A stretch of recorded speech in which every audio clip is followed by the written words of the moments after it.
வணக்கம். இது வந்து ஆயுர்வேதத்தை பற்றி ஒரு பதிவு. ஃபர்ஸ்ட் ஆஃப் ஆல் ஆயுர்வேதம் சொன்னாலே நம்மளுக்கு ஆரோக்கியம் சம்மந்தப்பட்ட விஷயங்கள். ஸோ டிஸ்க்ளைமர் என்னன்னா, நான் மருத்துவர் கிடையாது. இது மருத்துவ ஆலோசனையும் கிடையாது. ஓகே. உங்களுக்கு ஏதாவது உடலில் ஏதோ ஒரு சரியில்லாத நிலை இருந்தால் மருத்துவ நிலையத்துக்கு போய் நாடுங்கள். இது வந்து என்னோட அனுபவம். இத்தனை வருஷமாக இருக்கிற என்னோட நாலேஜை வச்சு நான் ஷேர் பண்ணிட்டு வந்துட்டுருக்கேன். சரி, இந்த ஆமான்னு ஒரு விஷயம் பேசுவோம். ஆமா என்றால் ஏதோ ஒரு பாரம்னு அர்த்தம் ஆயுர்வேதத்தில். மனம் சம்மந்தப்பட்ட பாரமாக, உடல் சம்மந்தப்பட்ட பாரமாக இருக்கும். இந்த ஆமா இருக்கிற நம்ம வாழ்க்கையில் பார்த்திங்கன்னா நம்ம ஃபுல்லி ஃபங்க்ஷன் பண்ண முடியாது. ஏதோ ஒரு ஒரு ஒரு நாள் எடுத்துக்கிட்டோமா, நம்மளுக்கு காலையிலேருந்து சாயங்காலம் வரைக்கும் நம்மளுக்கு வந்து ஒரு மாணவனோ இல்லை ஒரு வேலை செய்கிறவங்களோ இல்லை வீட்டில் இருக்கீங்களோ டசன்ட் மேட்டர், நம்மளுக்கு ஃபுல்லாக ப்ரொடக்டிவாக இருக்கணும் வேண்டும். சோர்வாக இருக்கக்கூடாது இல்லையா? நம்மளுக்கு வந்து இது நம்ம வாழ்க்கையில் ஒரு சாமானியமான நிலைமை தான். நம்மளுக்கு முன்னுக்கு வர முடியாது. என்ன பண்ணாலும் நம்மளுக்கான உயர்வுன்னு நிலை வரும்போது, ஏன்னா நம்மளுக்கு ஒரு நாளில் வந்து அந்த 80 to 90% ப்ரொடக்டிவாக இருக்கணும். அதுதான் முக்கியம். அதை விட்டுட்டு ஒரு 20% மற்ற 80% சும்மா உட்காந்து டிவி பார்க்குறதோ இல்லை தேவையில்லாத வெட்டி பேச்சு பேசிகிட்டு இருக்கிறோம் நம்மளுக்கு வராது. இவை ஏன் அது அதை பற்றி நான் சொல்கிறேன். அது நம்ம ஒரு கெட்டதாக சொல்லக்கூடாது. ஒருத்தருக்கு வந்து எப்போ பார்த்தாலும் டிவி பார்த்துட்டு இருக்க சோம்பேறி என்ற ஒரு வார்த்தையை நம்ம பாய்க்கக்கூடாதுன்னு சொல்கிறேன். இதுக்கெல்லாமே அடிப்படை காரணங்கள் இருக்குது. அதை பற்றி தான் சொல்ல வரேன் இன்றைக்கி. ஸோ மறுபடியும் சொல்கிறேன், மருத்துவர் கிடையாது, மருத்துவ ஆலோசனையும் கிடையாது. ஓகே. ஃபர்ஸ்ட் ஆஃப் ஆல் ஆமா என்பது உங்களுக்கு தெரிஞ்சு ஏதோ ஒரு பாரம். நான் ஃபிசிக்கலி பாரம் உங்களுக்கு எப்படி பார்த்தோம், உடல் வழியாக, அதாவது ஸ்தூலம் வழியாக பார்த்தோமா, ஃபர்ஸ்ட் ஆஃப் ஆல் நாக்கு, இந்த நாவு, அதாவது அதில் வந்து ஒரு கோட்டிங் மாதிரி இருக்கும். இது உங்களுக்கு இருக்கா இல்லையான்னு சொல்கிறதுக்கு செக் பண்ணுறதுக்கு சில அறிகுறிகள். ஓகே. ஃபர்ஸ்ட் ஆஃப் ஆல் உங்கள் நாக்கில் வந்து ஒரு வெள்ளை கலர் கோட்டு மாதிரி இருக்கும். உங்கள் வாய் கூட அந்த அந்த துர்நாற்றம், நீங்கள் பேசும்போது துர்நாற்றமாக இருக்கும். உங்களோட அந்த அதாவது மலச்சிக்கல், சில பேருக்கு இன்டைஜஷன் மலச்சிக்கல் வரும்.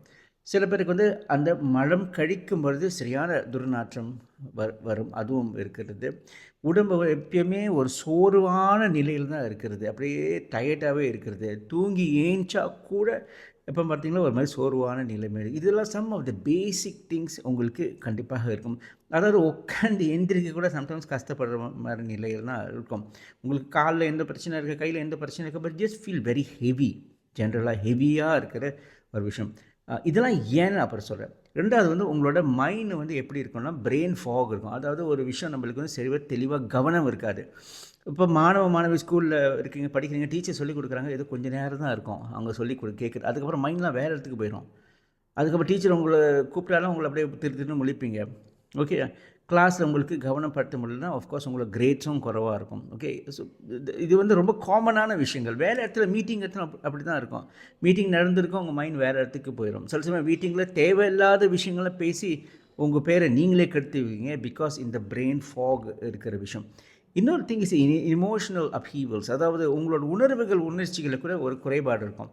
எப்பயோ நடந்த விஷயம், எப்பயோ நடந்த அவமானங்கள், எப்பயோ நடந்த ஏதோ ஒரு சம்பவம் உங்களுக்கு வந்து மறுபடியும் ஏன் தான் வருதுன்னு கூட சம்டைம்ஸ் யோசிப்பீங்க ஏன் எனக்கு இந்த மாதிரி வந்துகிட்டே இருக்குது. ஓகே. ஒரு 10 வருஷம் நடந்தது மீட்டிங்கில் ஏதோ சீலாப்பாக பேசிட்டீங்களா? எல்லோரும் இருக்காங்க, எல்லா ஊரில் எல்லாமே ஜூம் மீட்டிங் நடக்குது, எல்லா உலகத்தில் இருக்க எல்லாமே ஜாயின் பண்ணுறாங்க. அதாவது உங்கள் டீம்மேட்ஸு உலகத்தில் எங்கெங்கே இருக்காங்களோ அதெல்லாம் ஜாயின் பண்ணுறாங்க. இது என்னோட சம் ஆஃப் மை கிளைண்ட் சொன்ன விஷயம் தான் அது. அதில் வந்து நீங்கள் தான் மெயின் ஆள் அந்த ப்ராஜெக்ட்டுக்கு. நீங்கள் தவறுதலாக ஏதோ சொல்லிட்டனால உங்களுக்கு அதில் வந்து உங்களுக்கு ஒரு அவமானமாக போச்சு. எல்லாரும் பார்க்குறாங்க இல்லையா? அந்த மாதிரி நடந்து போன விஷயங்கள் பாடங்கள் இல்லையா? இருந்துட்டு போட்டோமே, ரைட்டா? It's just experiences. நம்ம ஒன்றும் கடவுள் இல்லையே, ரைட்டா? அந்த மாதிரி நிறைய விஷயங்கள் உங்களுக்கு நடந்து போன விஷயம், அவமானங்கள், சம்டைம்ஸ் எல்லோரும் முன்னுக்கும் வலிக்கு விழுந்திருப்பீங்க ஸ்கூலில். அது ஒரு பெரிய விஷயமாக இது வரைக்கும் பேசிகிட்டு இருப்பாங்க. It doesn't matter. But what matters is நீங்கள் அதை யோசிச்சுட்டு இருக்குன்றீங்களா, அதுதான் பிரச்சனை. மறுபடியும் உங்கள் மைண்டில் ரிப்பீட் பண்ணிகிட்டு இருக்குல்ல, that's a problem. So emotionally கூட உங்களுக்கு சரியில்லாத நிலை வரும். ஸோ இது ஆமாம் என்ற ஒரு விஷயம் வந்து நம்ம வந்து அதை வந்து எடுத்துடணும். அடிப்படை என்ன தெரியுமா? அந்த ஆமாம் இன்டைஜஷன். உங்களோட வயிற்றில் வந்து அந்த டைஜஷன், அதாவது அந்த ஜீரண சக்தி குறைவாக இருக்குது. ஏன் தெரியுமா ஜீரண சக்தி குறைவாக இருக்குது? அஃப்கோர்ஸ் ஆயுர்வேதம் படி பார்த்தா அக்னி, அதாவது அக்னி சக்தி குறைவாக, அக்னி தான் அது எரிச்சிடும். அதோட டைஜஷன் சக்தியை ஃபுல்லாக்குறது தான் எரிக்கிறது. அந்த அக்னியை வீக்காக இருக்கிறனால தான் இந்த மாதிரி ஆமாம் வருது. ஸோ உடல் சரி, உங்களோட மைண்டும் சரி, உங்களோட இமோஷன்ஸ் சரி, எல்லாமே வீக் ஆக்குறது இந்த டைஜஷன், அதாவது நம்மளோட இந்த ஜீரண சக்தியை மெயின்டைன் பண்ணோம். இந்த ஜீரண சக்தி ஃபுல் பொட்டென்ஷியல் இருக்கிறதுக்கு நான் என்ன சொன்ன முதல் அக்னியை நம்ம எப்படி உயர்த்தலாம் அந்த சக்தியை, right? First of all split பண்ணுங்கள். ஒரு நாளுக்கு 3 வேளை சாப்பிட்டீங்களா, ஓகே பிரச்சனை இல்ல. ஒரு 6 தடவை சாப்பிடுங்க. கொஞ்சம், கொஞ்சம், கொஞ்சம், கொஞ்சம். கொஞ்சம் ஒரு you split it into 6 times. கொஞ்சம் உணவுக்கு சாப்பிடணும். சூரியன் மறைஞ்ச கையோட சாப்பிடக்கூடாதுன்னு ஒரு விஷயமே இருக்கு. சாப்பிடவே கூடாது. Which also means from 12 to 16 hours ஃபாஸ்டிங்காக இருக்க வேண்டும். எகெயின் டிஸ்க்ளைமர், நான் டாக்டர் இல்ல. இது வந்து மருத்துவர் ஆலோசனையும் கிடையாது. நான் சொல்லி செஞ்சு உங்களுக்கு ஏதாவது ஆச்சுன்னா நான் பொறுப்பாளி இல்ல. நான் உங்கள்கிட்ட என்ன சொல்கிறேன்னா, ஏதோ ஆயுர்வேதத்து விஷயம் ஒரு நாலேஜ் நான் உங்களுக்கு ஷேர் பண்ணுறேன். நீங்கள் செய்ய வேண்டும் என்று அவசியம் கிடையாது. ஓகே. ஸோ இந்த மாதிரி ஃபாஸ்டிங், அதாவது இந்த மாதிரி உணவு விரதம் எடுக்க வேண்டும்னு ஒரு விஷயமே இருக்கிறது. எல்லாமே கரெக்டாக இருக்குது. இன்னொரு விஷயம் வந்து, அதாவது இது தமிழில் எனக்கு இந்த வார்த்தை தெரியல. It's called inflammatory. அதாவது இன்ஃப்ளமேட்டரி ஏஜென்ட்ஸ். இந்த சாப்பிடக்கூடாது. கொஞ்சம் ஹெவியான சாப்பாடுங்கன்னா நம்ம வந்து குறைக்கணும். எஸ்பெஷலி சூரியன் மறைஞ்ச கையோட இதெல்லாம் சாப்பிடக்கூடாது. அது நம்மளுக்கு வந்து இன்ஃப்ளமேட்டரி ஏஜென்ட்ஸ் ஆகும். It can be anything. It can be like, இப்போ வந்து பழம் எடுத்துக்கிட்டீங்க, வாழைப்பழம் எடுத்துக்கிட்டு ஈஸியாக டைஜஸ்ட் பண்ணி வரணும். மென்னுறதுக்கு ரொம்ப நேரம் ஆகுதோ அதை வந்து இரவில் சாப்பிடக்கூடாது. இப்போ கீரை வெஜிடபிள் ஃபார் எக்ஸாம்பிள் நல்ல விஷயம் சாப்பிட வேண்டும்.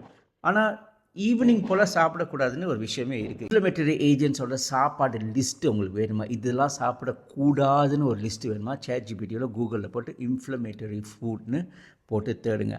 அது கரெக்டாக கொடுக்கும். இதெல்லாம் நீங்கள் சாப்பிட்டீங்களா உங்களோட ஜீரண சக்திக்கு அதுக்கு ஒத்துழைக்காது, அந்த அக்னியோட சக்தியை குறைக்கும். So don't eat those foods என்று ஒரு விஷயம் மறுபடியும் சொல்கிறேன். இது வந்து நீங்கள் செய்ய வேண்டும்னு சொல்ல, என்னோடய நாலேஜை நான் ஷேர் பண்ணுறேன். ஓகே. வேறு என்ன, அவ்வளோதாங்க. இதுதான் ஆமாம் என்ற ஒரு விஷயம். இந்த மாதிரி நிறைய விஷயங்கள் இருக்குது பேசுகிறதுக்கு ஆயுர்வேதத்தில். அப்பப்போ எனக்கு டைம் கிடைக்கும் போதெல்லாம் உங்களுக்கு நான் பதிவு பண்ணுறேன். எல்லோருக்கும் ஷேர் பண்ணுங்கள். நன்றி, வணக்கம்.